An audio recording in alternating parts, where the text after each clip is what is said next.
বন্ধুরা, আশা করি তোমরা সকলে ভালো আছো। তোমার চ্যানেলে তোমাদের সবাইকে স্বাগতম। তো স্বাভাবিকভাবে আর কয়েকদিন পরে রয়েছে আমাদের সেকেন্ড ইউনিট টেস্ট পরীক্ষা। তো ইতিপূর্বে তোমাদের জন্য ইংরেজি নিয়ে আলোচনা করেছি এবং ওভারঅল বিভিন্ন সাবজেক্টের সাজেশনগুলো তুলে ধরেছি। সেখান থেকে তোমরা সেকেন্ড ইউনিট টেস্টেরও স্বাভাবিকভাবে সাজেশন পেয়ে যাবে। তবু আলাদাভাবে তোমাদের সামনে সেকেন্ড ইউনিট টেস্টের সাজেশনগুলো রেডি করে দিচ্ছি, যাতে করে তোমাদের একটু পড়াশোনার সুবিধা হয়। তো যাই হোক, আমরা আজ এই মুহূর্তে যেটা নিয়ে আলোচনা করছি সেটা হচ্ছে ভৌতবিজ্ঞানের সম্পূর্ণ ইম্পর্টেন্ট কোশ্চেন। এবার তোমরা জানো যে ভৌতবিজ্ঞান সায়েন্সের সাবজেক্ট, সেহেতু যে যত পারো খুঁটিয়ে পড়বে, পাঠ্য বইকে খুঁটিয়ে পড়লে তাহলেই কিন্তু একটা ভালো জায়গা পাওয়া যায়। এটা হলো মূল কথা। কারণ ভৌতবিজ্ঞানের ক্ষেত্রে দেখা যায় যে প্রত্যেকটা লাইন, প্রত্যেকটা সেক্টর, প্রত্যেকটা প্যারাতে কিন্তু প্রশ্ন রয়েছে। তাছাড়াও আরেকটা বিষয় যেটা রয়েছে সেটা হলো প্রচুর পরিমাণে ক্যালকুলেশন, অর্থাৎ প্রচুর পরিমাণে অঙ্ক রয়েছে, যেখানে আমরা বিভিন্ন টাইপসের অঙ্ক আমরা পাবো। সেগুলো কিন্তু পরীক্ষাতে আসে। যেমন আমাদের সেকেন্ড ইউনিট টেস্টে রাসায়নিক গণনা চ্যাপ্টার রয়েছে, যেখান থেকে কিন্তু আমাদের অঙ্ক পরীক্ষাতে আসবে। শুধু সেকেন্ড ইউনিট টেস্টে নয়, এক্ষেত্রে কিন্তু ফাইনালেও কিন্তু তাই, যেখান থেকে কিন্তু আমাদের পরীক্ষাতে অঙ্ক আসে। তো যাই হোক, কিছু কিছু চ্যাপ্টার রয়েছে যেখান থেকে কিন্তু আমাদের অঙ্কগুলো প্র্যাকটিস করতে হবে। যার কাছে যে বই আছে সেইগুলো একটু ভালো করে প্র্যাকটিস করো। তো চলো, আমরা আজকের আলোচনায় আমরা সেকেন্ড ইউনিট টেস্টের জন্য ভৌতবিজ্ঞানের যে ইম্পর্টেন্ট প্রশ্নগুলো সেগুলো একটু দেখে নেব। তার আগে জেনে নেব যে আমাদের সেকেন্ড ইউনিট টেস্টে মূলত কোন কোন চ্যাপ্টার থেকে প্রশ্নগুলো আসে। কারণ আমাদের সিলেবাস অনুযায়ী সেকেন্ড ইউনিট টেস্টে যে পার্টগুলো রয়েছে সেটা হলো রাসায়নিক গণনা, তাপের ঘটনাসমূহ, চলতড়িৎ, তড়িৎ প্রবাহ, রাসায়নিক বিক্রিয়া, পরীক্ষাগার ও রাসায়নিক শিল্পে অজৈব রসায়ন এবং ধাতুবিদ্যা। এই কটা পার্ট কিন্তু আমাদের সেকেন্ড ইউনিট টেস্টে কিন্তু রয়েছে মূলত। তো দেখো, এই কটা চ্যাপ্টারের মধ্যে থেকে কিছু কিছু চ্যাপ্টার আছে যেখান থেকে 2 মার্কের প্রশ্ন আসে, কিছু কিছু চ্যাপ্টার আছে যেখান থেকে 3 মার্কের প্রশ্ন আছে, আবার কিছু কিছু চ্যাপ্টার আছে যেখান থেকে আমাদের 2 এবং 3 উভয় মার্কের প্রশ্ন আসে, যেটা মাধ্যমিকের ক্ষেত্রে হয়। এবার স্কুলগুলো স্বাভাবিকভাবে যেহেতু স্কুল থেকে নিজস্ব আকারে প্রশ্ন করে, সেহেতু দেখা গেল যে রাসায়নিক গণনা থেকে আমাদের 3 মার্কের প্রশ্ন সিলেবাসে রয়েছে, আমাকে এখান থেকে একটা 2 মার্কের প্রশ্ন দিয়ে দিল, বা 2+1 এইভাবে ভাগ করেও কিন্তু দিতে পারে। যে কারণে আমি যে প্রশ্নগুলো দিচ্ছি মূলত সেগুলোর দিকেই টার্গেট রাখবে, সেই প্রশ্নগুলো ভালো করে পড়বে। এটাই হলো মূল কথা। এই প্রশ্নগুলো যদি ভালো করে পড়ো, শুধুমাত্র সেকেন্ড ইউনিট টেস্ট নয়, একটা কথা মাথায় রাখবে, ফাইনালও কিন্তু টার্গেট থাকবে। ঠিক আছে? তো চলো আমরা শুরু করি পরপর মূল আলোচনা। আর যেহেতু বললাম যে আমাদের ফিজিক্যাল সায়েন্স, সেহেতু পাঠ্য বইকে খুঁটিয়ে পড়বে, কারণ শর্টের ওপরে কিন্তু গুরুত্বপূর্ণ বিষয়। আর বড় কোশ্চেনও যেহেতু আমাদের 2 মার্ক এবং 3 মার্ক পরীক্ষাতে আসে, সেহেতু সেগুলোও কিন্তু শর্ট টাইপের প্রশ্ন অনেকাংশেই কিন্তু আসে।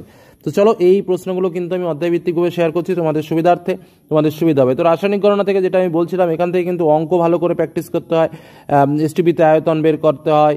তারপরে তোমার আরও বিভিন্ন টাইপসের অঙ্ক আছে, যেমন কিছু কিছু এক্সাম্পল আমি তোমাদের দেখিয়ে দিয়েছি। যেমন জলের সঙ্গে 2.3 গ্রাম এনে বিক্রিয়ায় উৎপন্ন H2 গ্যাসের ভর এবং এসটিপিতে আয়তন কত হবে। 48 গ্রাম অক্সিজেন প্রস্তুত করতে কী পরিমাণ KClO3 প্রয়োজন হবে। 4 গ্রাম NaOH-কে সম্পূর্ণ প্রশমিত করতে কত গ্রাম H2SO4 প্রয়োজন হবে। কত গ্রাম CaCO3 এর সঙ্গে অতিরিক্ত পরিমাণ HCl বিক্রিয়া করে 66 গ্রাম কার্বন ডাইঅক্সাইড উৎপন্ন করবে। হ্যাঁ, তারপরে ধরো 1.07 গ্রাম অ্যামোনিয়াম ক্লোরাইডের সঙ্গে কলিচুন মিশিয়ে উত্তপ্ত করলে কত গ্রাম অ্যামোনিয়া পাওয়া যাবে। এসটিপিতে 1.12 লিটার CO2 গ্যাস উৎপন্ন করতে কী পরিমাণ বিশুদ্ধ MgCO3-কে লঘু HCl এর সঙ্গে বিক্রিয়া করতে হবে। তারপরে ধরো 4.4 গ্রাম কার্বন ডাইঅক্সাইডকে কার্বন মনোক্সাইডে পরিণত করতে কী পরিমাণ কার্বনের প্রয়োজন। 7 গ্রাম হাইড্রোজেন গ্যাস প্রস্তুত করতে কত গ্রাম অবিশুদ্ধ জিঙ্ক প্রয়োজন। অবিশুদ্ধ জিঙ্কে 88% জিঙ্ক বর্তমান, যেখানে Zn=65। তারপরে ধরো 2.8 গ্রাম ইথিলিনের দহনের জন্য কত গ্রাম গ্যাসের প্রয়োজন। ধরো 4 গ্রাম ম্যাগনেসিয়াম পিতাকে অক্সিজেনে দহন করলে ভরের কী পরিবর্তন হবে। 18 গ্রাম স্টিমকে লোহিত তপ্ত লোহার উপর দিয়ে চালনা করলে উৎপন্ন H2 গ্যাসের আয়তন এসটিপিতে কত হবে। তো এই টাইপসের ক্যালকুলেশনগুলো কিন্তু এই চ্যাপ্টার থেকে আসবে, এবং বেশিরভাগ ক্ষেত্রে এই চ্যাপ্টার থেকে কিন্তু, এই রাসায়নিক গণনা চ্যাপ্টার থেকে কিন্তু অঙ্কগুলো ভালো করে প্র্যাকটিস করো। বারবার বলছি, কারণ এই অঙ্কগুলোই কিন্তু পরীক্ষাতে ঘুরিয়ে ফিরিয়ে আসে। নেক্সট এবার আসবো আমরা তাপের ঘটনাসমূহ। এখান থেকেও আমাদের 3 মার্কের প্রশ্ন পরীক্ষাতে আসে। তো মোস্ট ইম্পর্টেন্ট প্রশ্নগুলো কী কী দেখো। কঠিন পদার্থের আয়তন প্রসারণ গুণাঙ্ক বলতে কী বোঝো, এর একক কী। কঠিন পদার্থের দৈর্ঘ্য প্রসারণ গুণাঙ্ক বলতে কী বোঝো, দেখাও যে এর একক দৈর্ঘ্যের এককের উপর নির্ভরশীল নয়। কঠিন পদার্থের ক্ষেত্র প্রসারণ গুণাঙ্কের সংজ্ঞা দাও, এর গাণিতিক রূপটি লেখো। গ্যাসের আয়তন গুণাঙ্ক কাকে বলে। আদর্শ গ্যাসের ক্ষেত্রে এর মান কত। কঠিন পদার্থের দৈর্ঘ্য প্রসারণ গুণাঙ্ক ক্ষেত্র প্রসারণ গুণাঙ্কের সম্পর্কটি লেখো। পিতলের দৈর্ঘ্য প্রসারণ গুণাঙ্ক 90 ডিগ্রি কেলভিন ইনভার্স বলতে কী বোঝো। দ্বিধাতোপাত কাকে বলে। রিভেট করা দ্বিধাতোপাতকে উত্তপ্ত করলে বেঁকে যায় কেন। তরলের আপাত ও প্রকৃত প্রসারণ গুণাঙ্কের সংজ্ঞা দাও, তাদের মধ্যে সম্পর্ক লেখো। তরলের আপাত ও প্রকৃত প্রসারণ গুণাঙ্কের মধ্যে কোনটি তরলের নিজস্ব ধর্ম এবং কেন।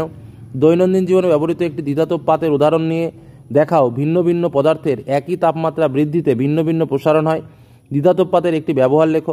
তাপ ও তড়িৎ পরিবহনের মধ্যে দুটি সাদৃশ্য উল্লেখ করো।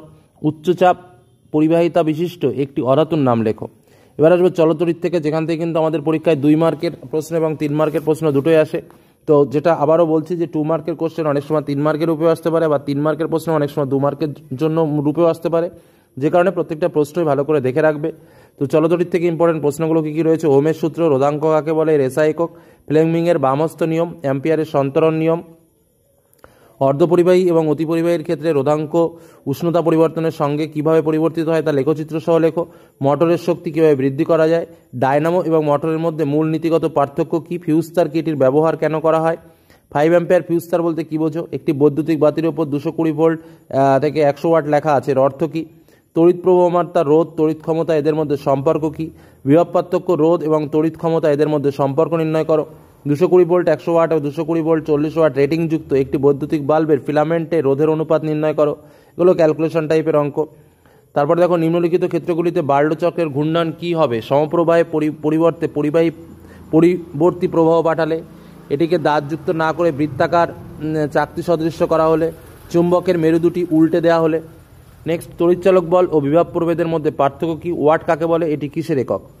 3 মার্কের কোশ্চেন রূপে যে প্রশ্নগুলো আসতে পারে: কোষের আভ্যন্তরীণ রোধ ও নষ্ট ভোল্ট কাকে বলে, এদের মধ্যে সম্পর্ক কী, ফ্যারাডের সূত্রগুলি লেখো, কতগুলো রোধকে শ্রেণী সমবায়ে যুক্ত করলে তুল্য রোধের মানের রাশিমালা প্রতিষ্ঠিত করো, কতগুলি রোধকে সমান্তরাল সমবায়ে যুক্ত করলে তুল্য রোধের মানের রাশিমালা নির্ণয় করো, পরিবাহিত উৎপন্ন তাপের রাশিমালাটি প্রতিষ্ঠিত করো, লেঞ্জের সূত্রটি বিবৃতি করো, এই শক্তির সংরক্ষণ সূত্রের বিকল্প রূপ লেখো, একটি বৈদ্যুতিক বাতিকে 220 ভোল্ট মেইনের সঙ্গে যুক্ত করলে 1 অ্যাম্পিয়ার তড়িৎ প্রবাহ ঘটে, ওই বাতিকে 110 ভোল্ট মেইনের সঙ্গে যুক্ত করলে কত প্রবাহ হবে, দুটি সমান রোধের শ্রেণী সমবায়ে তুল্য রোধের মান, রোধ দুটি সমান্তরাল সমবায়ে তুল্য রোধের মান অপেক্ষাও বেশি ও ওম বেশি, রোধ দুটির প্রত্যেকটির মান কত, একটি বাড়িতে 4টি 40 ওয়াটের বাতির প্রতিটি দৈনিক 4 ঘন্টা, 60 ওয়াটের 4টি সিলিং ফ্যান দৈনিক 5 ঘন্টা করে চালু থাকে, প্রতি বোট ইউনিট বৈদ্যুতিক শক্তির মূল্য 10 টাকা হলে ওই বাড়িতে বিদ্যুতের মাসিক খরচ কত, যেখানে 1 মাস সমান 30 দিন। দেখাও যে সমান্তরাল সমবায়ে যুক্ত কতকগুলি রোধকের তুল্য রোধ ক্ষুদ্রতম রোধকটির রোধ অপেক্ষাও ক্ষুদ্রতর। গৃহবর্তনীতে বিভিন্ন তড়িৎ যন্ত্রগুলিকে কোন সমবায়ে যুক্ত করা হয় এবং কেন। ডিসি এর তুলনায় এসি ব্যবহারের দুটি সুবিধা উল্লেখ করো, ডিসি এবং এসির একটি করে উৎস উল্লেখ করো। নেক্সট আমরা বলবো তড়িৎ প্রবাহ ও রাসায়নিক বিক্রিয়া থেকে। এখান থেকে শুধুমাত্র 3 মার্কের প্রশ্ন পরীক্ষাতে আসে। তো যে প্রশ্নগুলো পড়বে: তড়িৎ লেপন কাকে বলে, তড়িৎ লেপনের দুটি উদ্দেশ্য, তামার ওপর সোনার প্রলেপ দিতে হলে তড়িৎ বিশ্লেষ্য রূপে অ্যানোডে কী কী ব্যবহার করা হয়, তড়িৎ বিশ্লেষণে ক্যাথোডে সংঘটিত বিক্রিয়াটিকে কী বলে, তামার তড়িৎ লেপন তড়িৎশোধনে নিচের বিষয়গুলি উল্লেখ করো, তড়িৎ বিশ্লেষ্য, ক্যাথোড ও অ্যানোড বিক্রিয়া, তড়িৎদ্বারের পরিচয়। তড়িৎ বিশ্লেষণ প্রকৃতপক্ষে একটি জারণ বিজারণ বিক্রিয়া ব্যাখ্যা করো। সিইউ তড়িৎদ্বার ব্যবহার করে CuSO4 দ্রবণের তড়িৎ বিশ্লেষণে ক্যাথোড ও অ্যানোডের সংঘটিত বিক্রিয়াগুলো কী কী, লোহার বস্তুর উপর নিকেলের প্রলেপ দিতে ক্যাথোড ও তড়িৎ বিশ্লেষ্য হিসেবে কী ব্যবহার করা হয়, তড়িৎ বিশ্লেষণ পদ্ধতিতে কীভাবে অ্যালুমিনিয়ামের ধাতু নিষ্কাশন করা হয়। নেক্সট বলবো পরীক্ষাগার রাসায়নিক শিল্পে অজৈব রসায়ন। এখান থেকে 2 এবং 3 মার্কের প্রশ্ন আসবে। তো 2 মার্কের প্রশ্নের জন্য সমীকরণ সহ দেখাও NH3 একটি বিজারক পদার্থ, H2 কে P2O5 দ্বারা শুষ্ক করা হয় না কেন, লাইকার অ্যামোনিয়ার বোতলে বরফ ঠান্ডা করে খুলতে হয় কেন, নাইট্রোজেনের রাসায়নিক সক্রিয়তা কমার কারণ কি, পরীক্ষাগারে H2 প্রস্তুতিতে গাঢ় সালফুরিক অ্যাসিড ব্যবহার করা হয় না কেন, অ্যামোনিয়া শুষ্ককরণে গাঢ় সালফুরিক অ্যাসিড ব্যবহার করা হয় না কেন, লাইকার অ্যামোনিয়া এবং তরল অ্যামোনিয়ার মধ্যে পার্থক্য কী, আম্লিক পটাশিয়াম ডাইক্রোমেনেট দ্রবণের মধ্য দিয়ে H2S গ্যাস চালনা করলে কী ঘটে, সমীকরণ সহ লেখো। আচ্ছা, নেক্সট 3 মার্কের প্রশ্ন হিসেবে যে প্রশ্নগুলো আসতে পারে: ইউরিয়ার শিল্প উৎপাদনের শর্ত ও সমিত সমীকরণ উল্লেখ করো। তারপরে হচ্ছে অ্যামোনিয়া থেকে HNO3 প্রস্তুতির নীতি ও সমীকরণ উল্লেখ করো। বজ্রপাতের ফলে বায়ু নাইট্রোজেন মাটিতে আবদ্ধকরণ কীভাবে ঘটে, SO2 কে সরাসরি জলে দ্রবীভূত করে সালফুরিক অ্যাসিড প্রস্তুত করা হয় না কেন, অ্যামোনিয়ার একটা ব্যবহার উল্লেখ করো। স্পর্শ পদ্ধতিতে SO2 থেকে H2SO4 পদ্ধতির শর্তসহ সমীকরণ দাও। হেবার পদ্ধতিতে অ্যামোনিয়া প্রস্তুতির শর্তসহ সমীকরণ দাও। নেক্সট ধাতুবিদ্যা থেকে প্রশ্ন। এখান থেকে শুধুমাত্র 2 মার্কের প্রশ্ন আমাদের পরীক্ষাতে আসে।